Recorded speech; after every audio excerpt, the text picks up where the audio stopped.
예.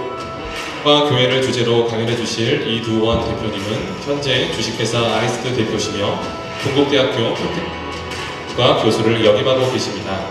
저서로는 사물 인터넷과 블록체인 관련 서적 다수가 있습니다. 큰 박수로 맞이해 주십시오. 안녕하십니까? 안녕하세요. 한 번 더 할까요? 재밌는데요? 안녕하십니까? 안녕하세요. 네, 우리 이걸 인터랙션이라고 합니다. 상호작용이라고 하죠.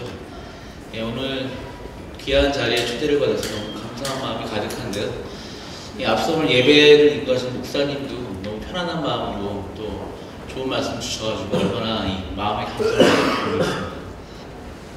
저는 제 아이들이 이제 커서 대학교를 이제 다 졸업을 했는데 얘네들 어렸을 때 새로운 동네로 이사를 가면서 동네 어느 교회를 다녀야 될지 굉장히 궁금했었어요. 그래서 한 번은 이 교회 가서 또 예배를 한번 드려보고 또 다른 교회 들어보고 하다가 지금 내가 한 2년째 다니고 있는 것 같습니다. 근데 이제 저는 이제 IT 쪽을 하다 보니까 그동안 이 교회가 고객인 적도 있었어요. 그래서 예전에는 영락교회 인프라에 대한 설계도 제가 했었고 또 얼마 전까지는 사랑의 교회가 서초역으로 가기 전에 정보계획 수립이라고 해가지고 그것도 한 6개월 정도 해서 교회 안에 어떤 인프라가 필요하고 이런 것들에 대한 그런 갈증 같은 부분들을 그런 자리를 통해서 한번 풀어본 적이 있었는데 이거를 제가 지금 뭔가 그냥 교회에 하나둘씩 얘기를 하려니까 너무 힘들고 어려운 거예요. 왜냐면 너무 오랜 생각을 가지고 계신 분들이 많아가지고 교회에 홈페이지조차 2002년도인가에 만들었었는데 홈페이지 만들면서 굉장히 많은 반대에 부딪혔어요. 왜냐면 게시판에 교인들이 안 좋은 의견이 올라오면 어떡하냐부터 시작해가지고 교회 홈페이지가 없는 게 교회의 자랑이 될 수도 있다. 저를 장로님께서 부르셔가지고 그런 형태의 다독거리까지도 제가 받았었어요.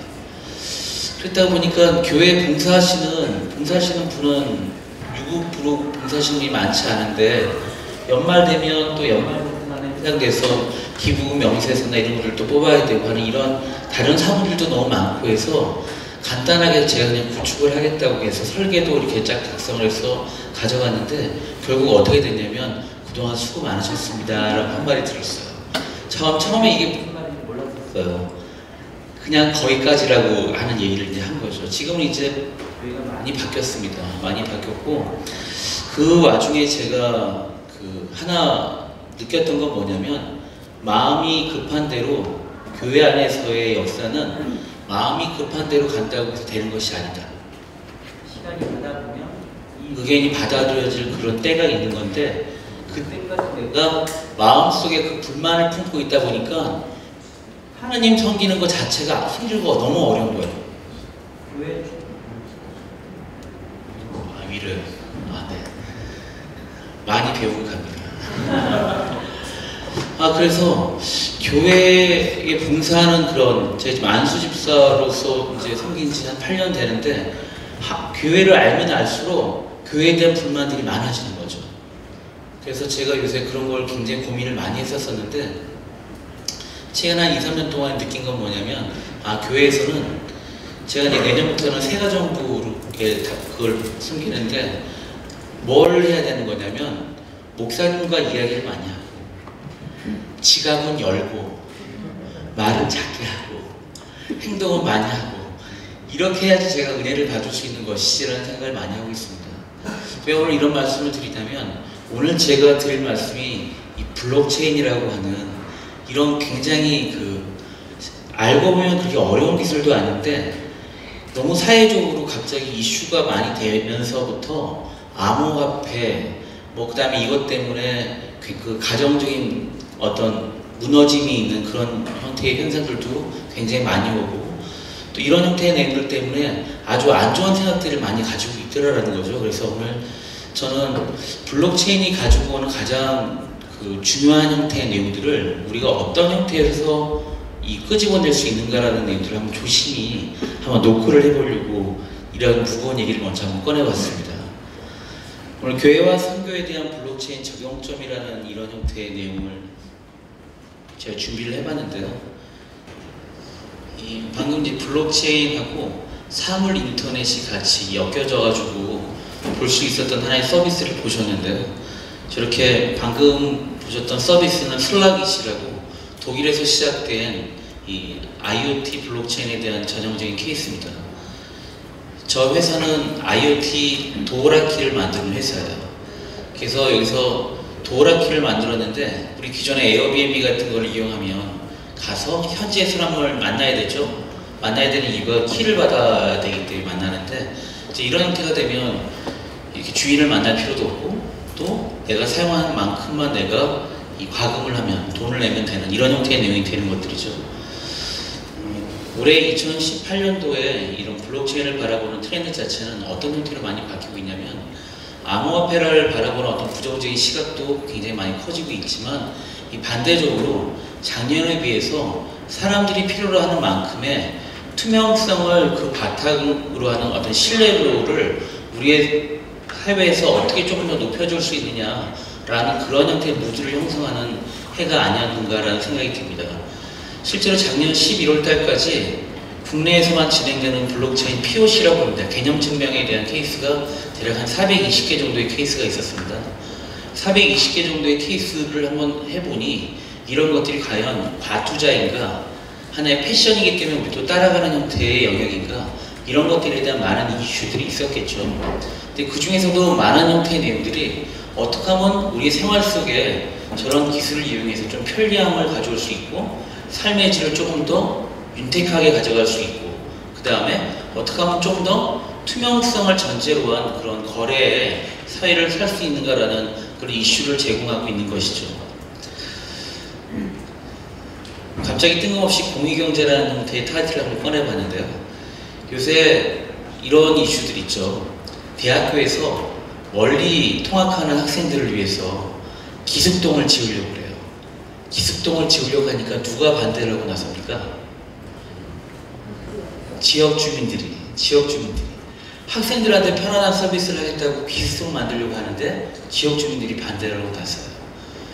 아침 저녁으로 출퇴근하고 통학하기 너무 힘들어서 카풀하자고 했더니 또 누가 반대를 하고 나섭니까? 그렇죠. 이게 사실은 이 공익경제라고 하는 이슈를 얘기를 하는 입장에서 뭐 최근에 뭐 분신으로 해서 돌아가신 분도 있고 해서 안타까운 마음도 있지만 사실은 우리는 무엇을 지금 이맘때 고민을 해야 되냐면 우리 다음 세대에는 과연 무엇을 물려줄 수 있을 것인가에 대한 그런 이슈를 해야 되는데 내가 갖고 있는 것들에 대한 것들이 뭔가 괜찮다라고 하면 그것을 논았을 수 있는 형태의 경제 저렴하게 가지겠다라는 그런 것들이 아니고요.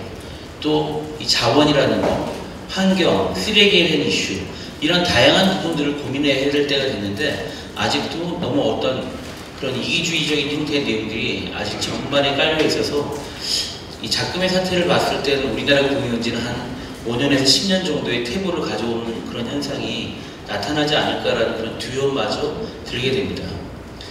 공익경제를 잠깐 배경의 말씀을 좀 드리면 2010년도를 전후해서 모바일이라고 하는 기술이 급성장하게 됩니다.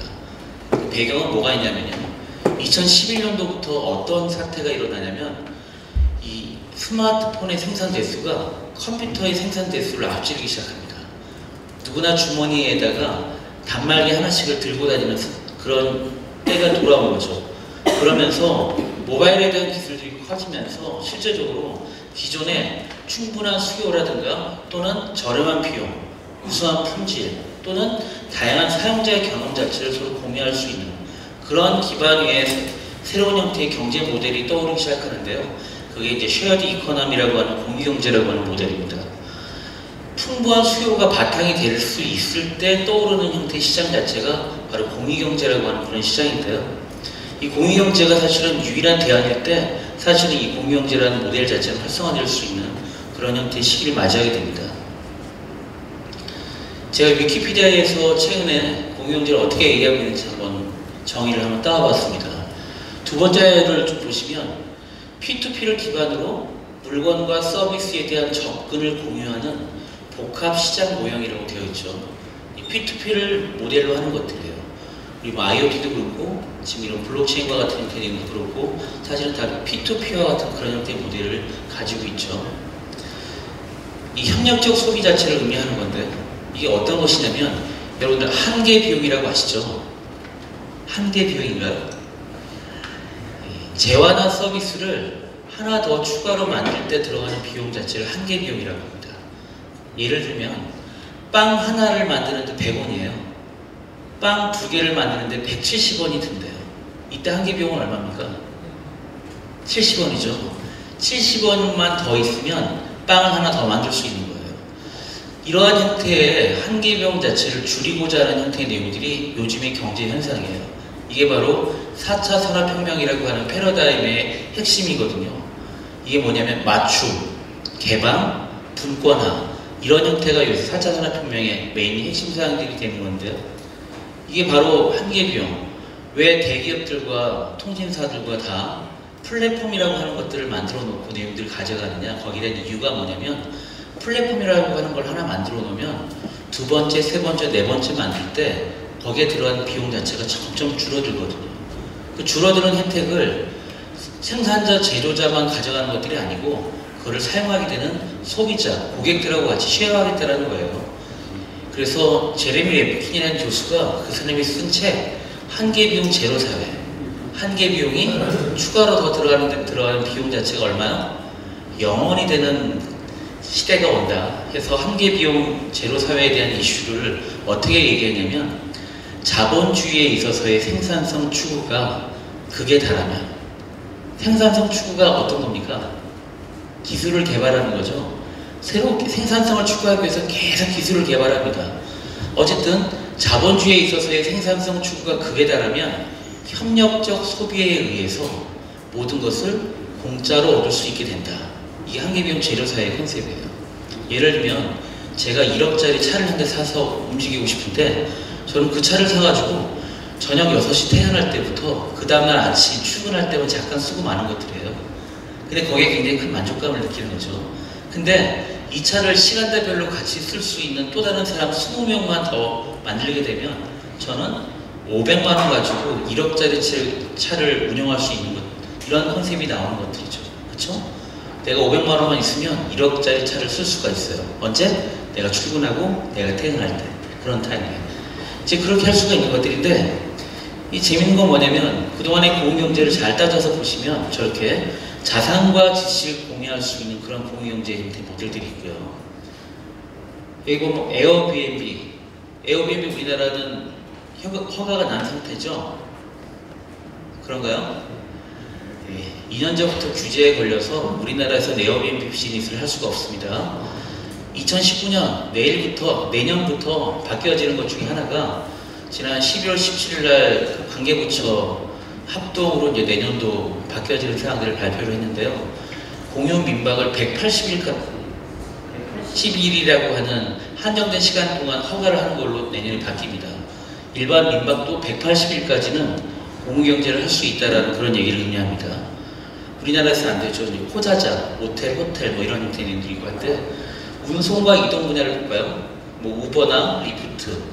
우버나 리프트 국내에서 들어올까봐 이제 또 서울시 택시 노조가 들어오려니까 뭐 만들었습니까?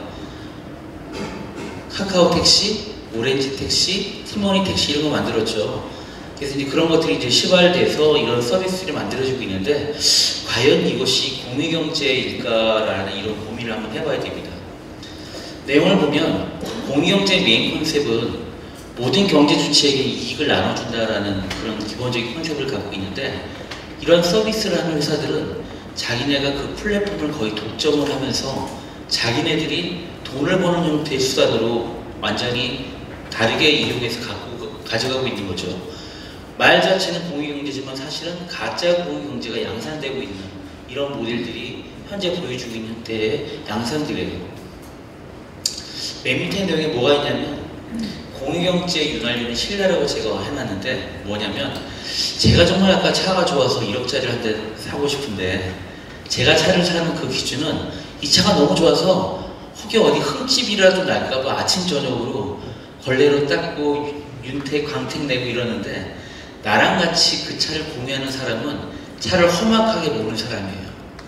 과연 그렇다면 제가 이 사람이랑 이 차를 공유하고 싶을까요? 전혀 그런 마음이 없겠죠. 그렇죠? 그래서 공유경제에 있어서의 가장 중요한 것은 뭐냐면 이런 비즈니스의 선결 요건은 나랑 같이 그 차를 이용하는 사람에 대한 신뢰예요. 신뢰가 같이 수반되지 않고서는 그 차에 대한 공유경제는 영원히 있을 수 없는 것이죠. 그래서 우리는 내용들을 한번 정리를 해보면 어디에 우리는 많은 시간과 돈을 투자를 하고 있냐면 어떤 게 진짜인지 가짜인지 우리가 언론 보도를 통해서 나오는 저 뉴스가 진짜 뉴스인지 가짜 뉴스인지 여기에 시간을 들이고 또 확인을 하기 위해서 돈을 들여요. 또 내 파트너를 믿을 수 있는지 없는지 이 계약이 유효한지 아닌지 계약이 지금 지켜지고 있는 건지 아닌지 잘 생각해 보세요. 우리는 항상 이것 때문에 회사에서도 굉장히 많은 비용과 시간을 여기에 투자를 하고 있어요. 믿지 못하는 거죠. 투명성 자체가 전제가 된다면 이런 것에 시간과 자금을 투자하지 않아도 될 텐데 계속 이런 것들 때문에 금전적으로 많은 걸 투자해서 모니터링하고 제어하고 하는 이런 역할들을 하고 있다는 거죠. 그래서 요즘과 같은 디지털 시대에 이런 디지털 윤리에 대한 가장 기본적인 어디에 두고 있냐면 진실과 투명성에 그 기반을 두고 있습니다. 진실과 투명성이 전제로 되지 않은 공동체 생활이라고 하는 것은 굉장히 받아들이기 힘든 것이죠. 공동체 자체가 깨어지는 그런 형태의 현상을 가지고 오는 것들이에요. 바로 이때 나타나는 이런 공유경제 구원 투수가 바로 블록체인과 같은 것입니다. 사실 오늘 제가 어떤 고민을 했냐면 여기 모이신 분들이 다 또 IT 쪽에 다 알고 계시고 그러신데 혹시 여기에 대한 의미를 잘 모르시는 분들한테 자, 공유경제는요 기술적으로 어떤 것들이 같이 포함이 돼서 해시 함수와 공개키, 개인키가 이런 조합이 돼서 DB에 어떻게 저장이 되고 이런 것들을 설명드려야 되느냐 마느냐에 대한 고민을 좀 했었어요.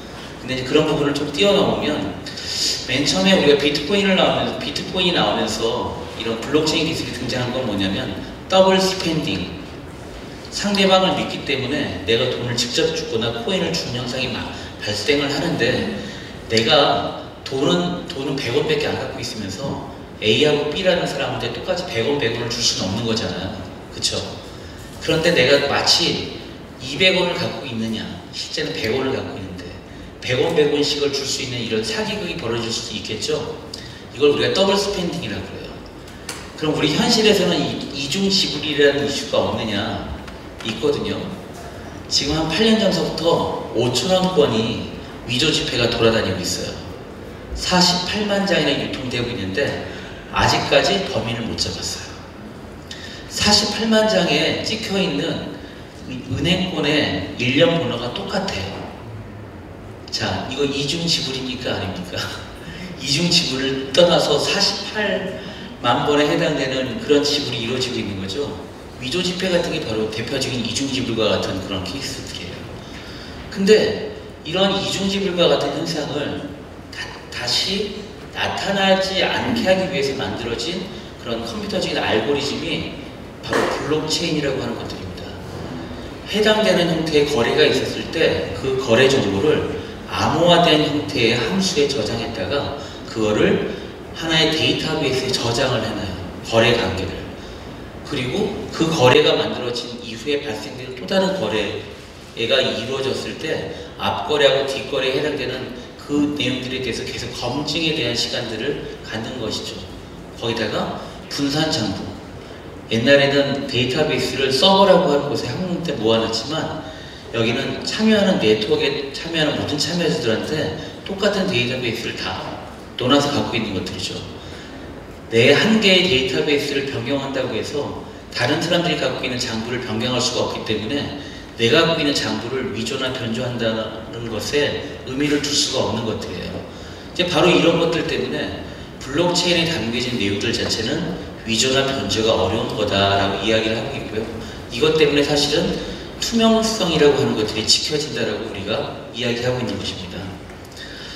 그래서 이제 더군다나 이런 스마트 계약이라고 하는 것들이 있어서 어떤 특정 조건이 되면 그 로직이 그 조건에 맞춰서 실행이 되게끔 하는 이런 형태의 구조를 갖고 있어요.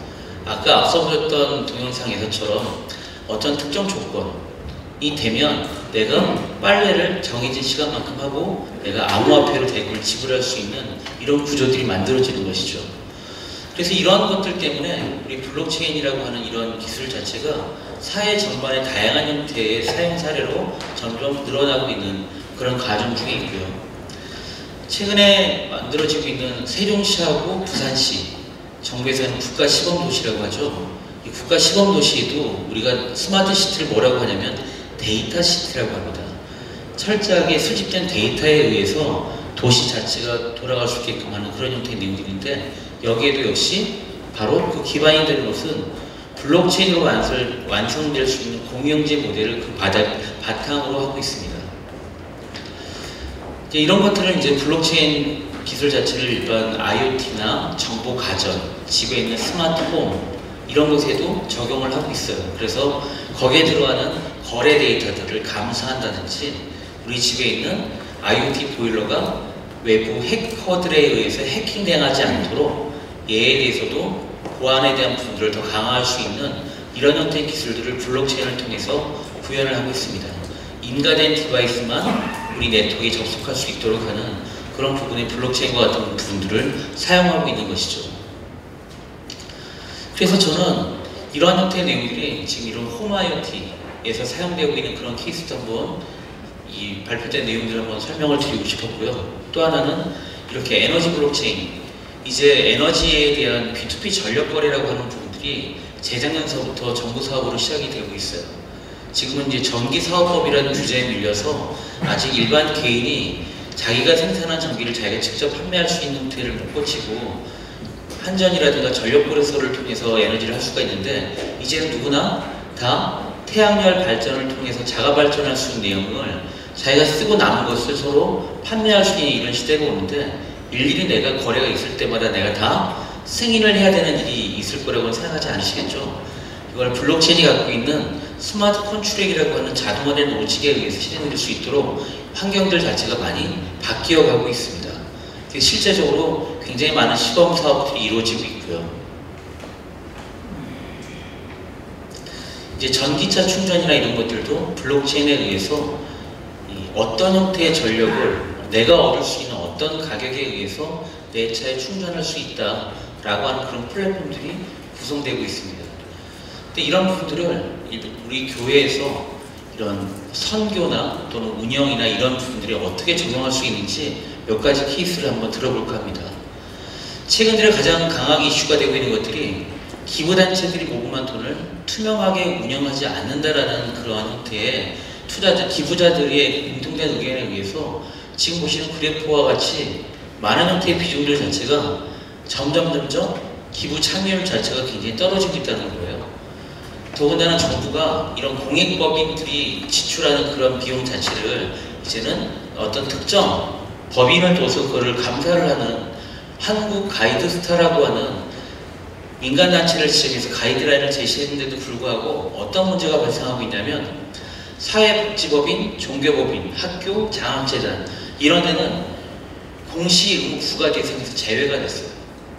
그러니까 민간법인을 만들어도 이거 자체가 의미가 없어지게 되는데, 공익법인 4분의 3의 결산 서류는 또 한국 가이드스타에서도 열람할 수 없는 형태가 돼버린 거예요.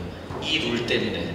더군다나 3억 원 미만의 공익단체가 결산 서류 공시 의무가 없어요. 그러니까 뭔가 기부한 사람들이 내 돈이 어떻게 사용되고 있는지 안다는 것은 굉장히 힘든 것이죠. 그래서 이런 형태의 이슈들이 하나 있고요. 그래서 이제 이런 이슈들 때문에 워터 프로젝트라고 해서 보시는 것처럼 서남 아프리카에 깨끗한 물과 위생적 환경을 제공한다는 취지에서 만든 프로젝트인데, 기부자들이 내가 기부한 돈을 어떻게 사용하고 있는지 알아야겠다라는 이슈로 이 내용들이 만들어지고 있습니다.